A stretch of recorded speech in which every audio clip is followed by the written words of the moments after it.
ভাই বালিশ নিয়ে কি খেলতেছেন নাকি? ভাই বালিশটা রাখতাছি ভাই, বালিশটা পড়ে যাইতেছে ছিল বালিশ না। পড়ে যাচ্ছে? হ্যাঁ ভাই।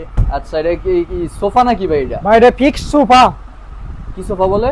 এটাকে বলে বাদাম সোফা। বাদাম সোফা? হ্যাঁ ভাই বাদাম সোফা। আগে ভাই বাদাম দেখতাম, চীনা বাদাম, কাঠ বাদাম, এখন বাদাম সোফাও আছে। চীনা বাদাম, কাঠ বাদাম, কাজু বাদাম, চাইনা বাদাম, বাংলাদেশি বাদাম, ভাই সব বাদামই আছে। সব বাদাম আছে, আবার বাদামের সোফাও আছে নাকি? হ্যাঁ ভাই। সোফার সাথে আবার কি কুশন ফ্রি দিচ্ছেন? সোফার সাথে আপনি কুশন ফ্রি পাচ্ছেন।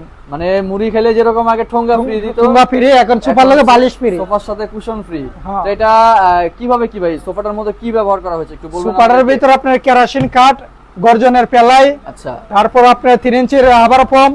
3 ইঞ্চি না 4 ইঞ্চি ভাই? ও সরি 4 ইঞ্চি ভাই, 4 ইঞ্চির ইঞ্চি, আবার পম। আচ্ছা। ঠিক আছে, তারপর আপনি সুইস ভেলভেট কাপড়। সুইস ভেলভেট কাপড়, অর্থাৎ সুইস ভেলভেট কাপড় মানে একেবারে কমফোর্টেবল, বসলে জি। যেন কোনো মানুষ যাতে বুঝতেই না পারে যে এটা হচ্ছে সোফায় বসে আছে নাকি কোনো হ্যাঁ। একটা খুবই কমফোর্ট